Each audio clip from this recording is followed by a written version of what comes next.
गच्छामि बौद्धं शरणं गच्छामि संघं शरणं गच्छामि धर्मं शरणं गच्छामि बुद्धं शरणं गच्छामि बौद्धं शरणं गच्छामि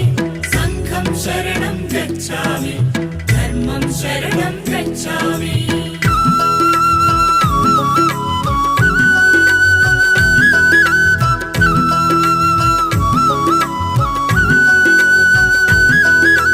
కపిలవస్తు నగరం ఇది శుద్ధోదన రాజ్యం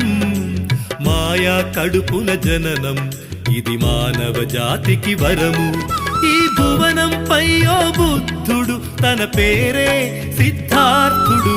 बुद्धं शरणं गच्छामि बौद्धं शरणं गच्छामि संघं शरणं गच्छामि